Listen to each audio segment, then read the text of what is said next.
Baik, selamat sore sahabat Sonora, dan kali ini spesial saya akan live bersama dengan Kantor Pengawasan dan Pelayanan Bea Cukai TMPA Semarang, dan sudah tergabung lewat live Instagram kita di sini dengan Seksi Penindakan dan Penyidikan Bapak Heri Kurniawan, dan ditemani oleh Subseksi Penindakan dan Sarana Operasi Bapak Muhammad Arif Haji Triwibowo. Selamat sore Bapak-bapak. Selamat sore. Ini mungkin yang ingin saya tanyakan begitu ya Pak ya, ini mengenai adanya campaign bahwa rokok ilegal ini berbahaya. Sebenarnya berbahaya seperti apakah Pak? Mungkin yang bisa dijelaskan kepada masyarakat luas. Ya, gini Mas. Jadi sebenarnya kalau rokok sendiri kan yang legal maupun ilegal itu kan sebenarnya kan ada efek negatif ke badan kesehatan. Cuma untuk rokok yang legal ini udah ada izin dekesnya. Jadi seperti kandungannya itu udah disesuaikan, udah dilihat segala. Tapi kalau untuk yang ilegal kan nggak melalui proses itu. Jadi kecenderungannya daripada rokok yang legal. Oke, berarti bisa dibilang sebenarnya saya sempat juga melihat ada sebuah berita begitu Pak di internet yang mengatakan penyederhanaan cukai rokok bantu tingkatkan sistem kesehatan Indonesia. Berarti sebenarnya tujuan dari adanya cukai ini juga untuk, bisa dibilang tujuan besarnya untuk menjaga kesehatan masyarakat Indonesia juga, seperti itu ya Pak ya? Oke, karena dengan pengenaan cukai ini kan minimal yang konsumsi juga nggak semuanya bisa konsumsi. Oke. Kita bisa kasih insentif untuk kesehatan. Oke, saya baru tahu berarti ternyata sebenarnya tujuannya pun ini ada sumbang sih ke dunia kesehatan, seperti itu ya Pak ya? Betul. Oke, ini mengenai harga rokok Pak yang naik begitu kan sekitar tahun kemarin kalau nggak salah gitu, di mana Bapak Jokowi juga sempat menggalakkan di mana harga rokok ini akan dinaikkan dan segala macam gitu. Apakah ini sebenarnya sudah efektif Pak untuk mengurangi pengguna rokok di Indonesia atau khususnya di Semarang sendiri gitu? Kalau ini emang tujuannya untuk itu, ini memang untuk mengurangi konsumsi rokok. Cuma kita juga punya target penerimaan di bidang cukai ini. Dan untuk jumlah konsumsinya kita belum bisa menghitung. Cuma untuk target penerimaan itu ya dari tahun ke tahun meningkat rata-rata. Penerimaan cukai sendiri. Ini Pak Heri, Mas Bayu mungkin menambahkan sedikit Mas. Ya. Untuk fungsi bea cukai sendiri sebenarnya selain ada fungsi budgeter, dia ada community protector. Jadi sebenarnya selain kita untuk pemungutan cukai sendiri, di fungsi bea cukai memiliki peran yaitu untuk melindungi masyarakat. Ya mungkin salah satunya dengan pemberantasan rokok ilegal tadi. Seperti yang Pak Heri tadi, kalau untuk rokok-rokok yang legal, dia melewati hasil lab dulu, terus keduanya mungkin expirednya dia juga terkontrol. Kalau ilegal kan untuk kandungannya maupun hal-hal lain kan memang sama sekali tidak tersortir, baik dari pemerintah maupun ya swastanya sendiri, kita juga nggak ngerti. Itu Oke, Pak. Ini saya juga tadi sempat membaca ada sebuah berita di mana data dari tanggal 1 Januari 2020 hingga 6 Juli ini untuk di wilayah Jawa Tengah DIY ini tercatat menyita lebih dari 21,11 juta batang rokok ilegal. Ini sepanjang interval waktu tersebut. Berarti apakah ini juga bisa dibilang sebenarnya kondisinya ini sangat urgensi, Pak? Oke, maksudnya ini kan total dari penindakan satu kanwil itu Mas, 21,11 juta. Untuk wilayah Jawa Tengah. Memang setiap tahun kita mengadakan operasi untuk operasi rokok ilegal ini. Dan jumlah dari tahun ke tahun pun rata-rata jumlah penindakan dan jumlah batangnya pun meningkat. Itu makanya kita juga nggak berhenti untuk melakukan operasi rokok ilegal. Nah, ini juga Pak mengenai soal dengan adanya rokok ilegal ini begitu, dan masih banyak pelaku-pelaku di luar sana begitu yang masih beredar dan juga masih memasarkan dengan rokok ilegal ini. Ini kira-kira mungkin sanksi apa yang mungkin akan didapat oleh orang-orang yang masih melakukan tindakan curang ini, Pak? Kalau sanksi itu sanksi untuk ini kan jelas, sanksi menurut ketentuan khusus, sanksi pidana sama denda ya. Nanti kita lihat dari hasil penelitian itu, kalau emang itu masuk unsur pidana ya kita lakukan penyidikan. Tapi kalau sekedar pelanggaran yang bisa kita kenain denda, kita kenakan denda. Oke. Dan ini sebenarnya berlaku untuk rokok yang bukan rokok Pak, tapi yang seperti anak muda sekarang kayak vape dan liquid vape segala macam itu juga termasuk ditindak ya Pak ya di situ ya Pak ya? Iya, sama juga Mas itu.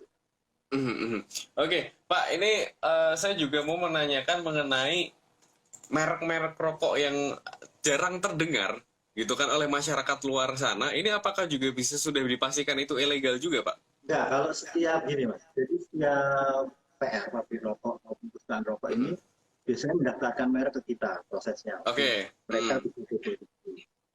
Memang kadang ada merek-merek yang nggak familiar ya. Nah itu kalau misalnya masyarakat melihat merek-merek yang aneh, itu bisa kita berikan informasi ke kita karena kita punya database-nya. Database merek-merek yang sudah didaftarkan di kantor kita maupun di kantor-kantor lain. Kalau misalnya emang ada mungkin kelihatannya mereknya aneh, tapi memang karena sedikit pasalnya, ya jumlahnya sedikit. Cuma rupanya juga itu misalnya sudah didaftarkan merek itu terdaftar, yaitu legal. Oke. Nah ini kan besarannya kan beda. Oke.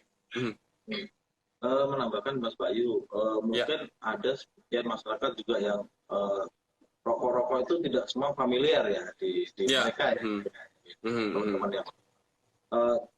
Tapi untuk pelunasan sendiri untuk rokok itu kan kita menggunakan pita cukai untuk bukti pelunasannya tersebut. Nah, mungkin teman-teman atau Mas Bayu bisa dilihat apakah yang pertama ada pitanya dulu. Kalau dia polos, yang pastinya dia ilegal. Gitu. Kalau dia ternyata sudah ada pitanya, nah mungkin tahap kedua tadi yang Pak Heri sampaikan, mungkin salah peruntukan, atau mungkin dia barang palsu. Nah, cukainya palsu itu baru identifikasi berikutnya. Yang pertama kita identifikasi ada pitanya atau tidak dulu. Itu yang kita sebagai indikasi awal. Itu ilegal maupun bukan. Mungkin teman-teman awam pun bisa untuk analisa tersebut kan ya mungkin ya. Nah ini tapi mengenai cukai palsu begitu Pak. Ini kan kadang-kadang orang kan makin canggih ya Pak ya kalau memalsukan sesuatu gitu kan. Dan kadang-kadang mungkin ada beberapa orang yang merasa bahwa pita cukai yang palsu ini ternyata dianggap sebagai asli. Nah ini untuk membedakan antara pita cukai yang asli dan juga pita cukai yang palsu ini seperti apa Pak? Jadi sebenarnya kita ini Mas ada tahapan-tahapan untuk mengecek pita cukai itu. Itu ada alat-alat bantu juga ya seperti kaca pembesar atau apa mungkin masyarakat ini ya belum punya kemampuan untuk mengidentifikasi itu. Biasanya kita sharing ke Pemda ya untuk kemampuan itu yang lain atau PP gitu. Kalau untuk masyarakat yang spesifik seperti itu belum bisa besar ya lo. Mohon izin Mas Bayu menambahkan mungkin ini Mas untuk pengawasan terhadap rokok ilegal itu kita juga tidak bekerja sendiri Mas.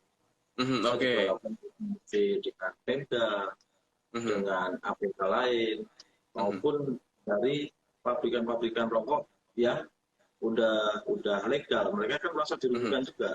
Mereka juga informasi ke kita. Nah, dari informasi-informasi itu kita lakukan pengolahan untuk selanjutnya dilakukan patroli maupun teknik-teknik kita untuk mengidentifikasi lokasi-lokasi yang kita tinggalkan ada rokok ilegal. Kurang lebih seperti itu, Mas.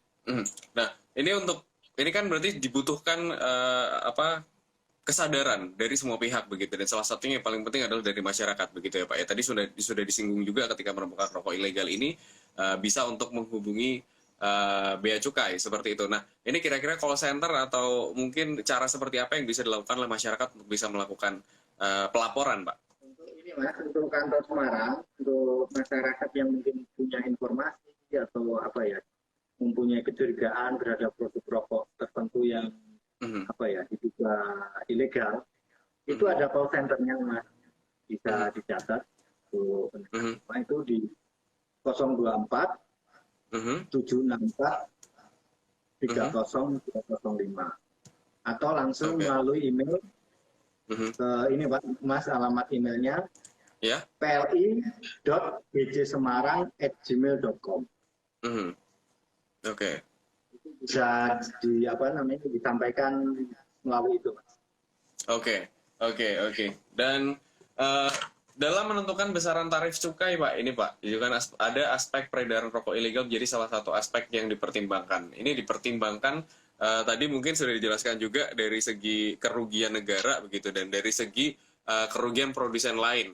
Dan adakah mungkin pihak-pihak lain atau mungkin bahkan masyarakat yang bisa saja sebenarnya dirugikan Pak? Jadi gini Mas, untuk menetapkan besaran tarif cukai seperti tahun ini kan ada kenaikan. Itu melalui beberapa pertimbangan yang jelas ya. Artinya kita menetapkan tarif itu yang optimal. Artinya optimal itu kita bisa memaksimalkan penerimaan negara dari cukai, tapi juga mengeliminir rokok-rokok ilegal. Karena kalau misalnya tarif cukai itu ditetapkan atau dinaikkan secara ekstrim, itu kan jadi kemungkinan juga yang ilegal nanti makin berkembang karena harga rokok makin tinggi dan masyarakat yang rokok akhirnya larinya ke rokok ilegal yang lebih murah. Karena permintaan juga banyak untuk konsumsi rokok itu. Oke, dengan adanya gini Pak, ini kan juga sekarang banyak nih begitu. Saya jujur saya pelaku rokok begitu. Saya orang merokok juga gitu. Nah, ketika melihat sekarang harga rokok semakin naik begitu kan, dan alternatif sekarang semakin banyak begitu ya.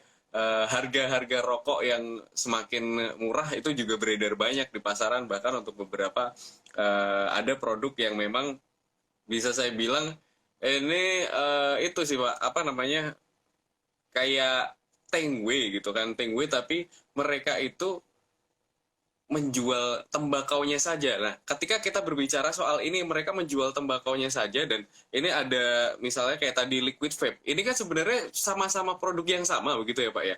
Tapi kenapa yang tadi yang yang untuk tembakau Tengwe ini masih aman Pak? Masih tidak dikenakan cukai? Mungkin ini pertanyaan dari saya pribadi sih Pak ini. Ya Mas, untuk Tengwe ya tadi ya seperti yang saya jelaskan tadi Mas, untuk Tengwe sendiri kan untuk produksi, untuk pemakaian sendiri ya maksudnya.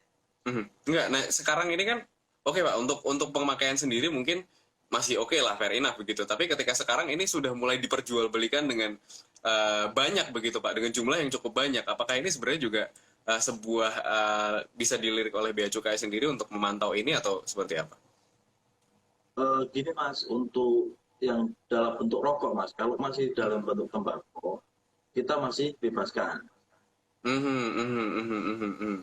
Kecuali tembakau tis, tembakau iris itu. Tembakau iris yang berkemasan itu yang peruntukannya langsung bisa dipakai. Itu tetap kita lakukan pengawasan. Tapi untuk Tengwe yang ibaratnya Mas Bayu tadi sampaikan, bahwa untuk dia tembakau tapi untuk dibuat rokok kembali, itu belum kita kenakan Mas.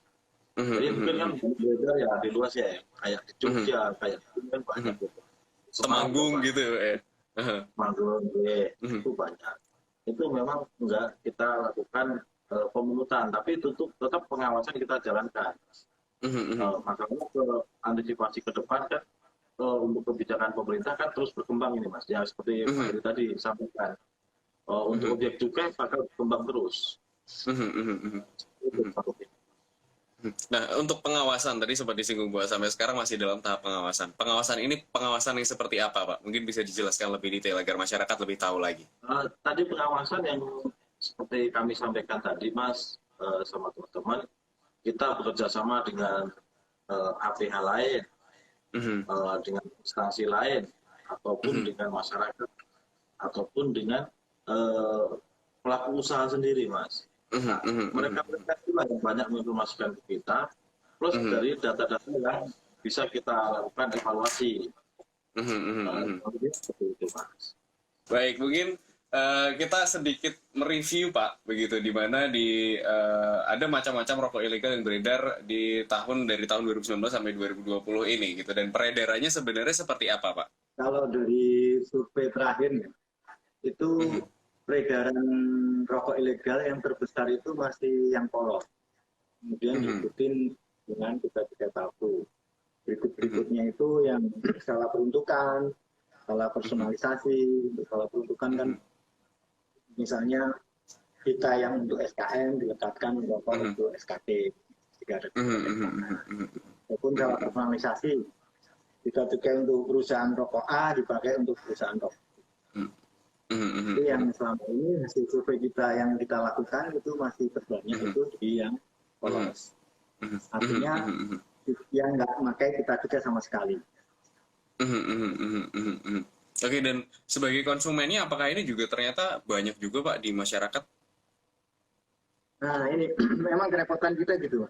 Jadi kan apa namanya seperti teori ekonomi ya, apa ada demand ada supply. Nah permintaan atas rokok ini banyak, terutama rokok murah. Nah kalau rokok murah ini kan cenderung ilegal, tapi masyarakat juga pengen tetap merokok. Nah itu emang yang perlu itu memang kesadaran dari masyarakat itu sendiri. Mungkin kalau dari survei yang dilakukan kan jelas itu yang terbanyak itu polos. Artinya untuk identifikasi rokok ilegal itu gampang, itu polos, ya itu pasti ilegal, ada tiga-tiganya. Tapi mungkin masyarakat juga kurang paham itu dan akhirnya karena pengen tetap merokok agak murah, akhirnya tetap konsumsi itu. Oke, dengan anggapan mungkin masyarakat yang penting ngebul gitu ya Pak ya.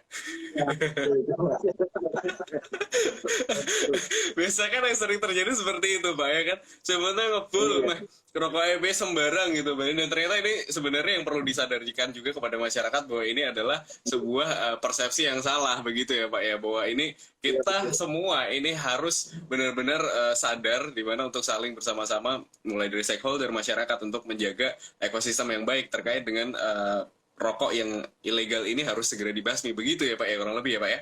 Dan atas cukai yang udah dipungut negara kan bakal kembali ke masyarakat kembali Mas. Itu yang harus kita sama-sama. Oke, salah satu penyumbang pajak ya Pak ya begitu ya Pak ya, untuk APBN dan APBD juga ya Pak ya, seperti itu ya Pak ya. Baik. Oke, Pak, mungkin sekali lagi kita remind juga untuk masyarakat nih kalau misal menemukan rokok ilegal yang beredar di masyarakat gitu, kira-kira ini untuk bisa menghubungi Bea Cukai ini lewat mana, kanal mana saja, mungkin boleh disampaikan sekali lagi Pak? Oke, kalau ini untuk informasi ke kita itu bisa disampaikan lewat nomor telepon Mas itu di 024 764 30205. Ataupun melalui email itu di alamat emailnya PLI 5 India .bcsemarang@gmail.com. Atau kalau misalnya memungkinkan Mas, bisa langsung datang ke kantor kami, pasti kita terima. Itu di Jalan Arteri Yosudarso itu pas lampu merah arah bandara pas Paling mantap kalau misal datang ke sana sekalian bawa barang bukti ya Pak ya, nanti bisa ditunjukkan ya, ini Oke, seperti itu. Nah, bisa menunjukkan tempatnya. Oke, dan ini sebenarnya yang dibangun untuk masyarakat untuk bertindak kooperatif juga gitu kan, untuk sama-sama bergerak menuju ke Indonesia yang lebih baik begitu. Dan mungkin terakhir Pak, ada yang pengen disampaikan gitu campaign-campaign ini untuk masyarakat di luar sana agar semakin aware lagi mengenai penggunaan rokok ilegal ini atau persebaran rokok ilegal ini? Mungkin untuk tambahan Mas, kalau kita menyadari bahwa memang kalau kita yang pertama mengedarkan, menjual maupun merokok yang rokok ilegal, satu merugikan negara, yang kedua juga merugikan kesehatan kita. Nah itu mungkin kita lebih pikirkan lagi. Oke. Baik, terima kasih untuk kesempatan kali ini sudah berbincang bersama saya langsung live ini dari Kantor Pengawasan dan Pelayanan Bea Cukai TMPA Semarang Yang sudah live bersama saya ada dari Seksi Penindakan dan Penyidikan Bapak Heri Kurniawan dan juga Kepala Subseksi Penindakan dan Sarana Operasi Bapak Muhammad Arif Haji Triwibowo. Terima kasih Bapak-Bapak sudah bergabung bersama saya untuk sore hari ini di Sonora Sore, dan ini sebagai juga penutup untuk segmen kami bersama dengan Bea Cukai Kota Semarang. Sonora FM, News, Traffic, and Music. Sonora FM.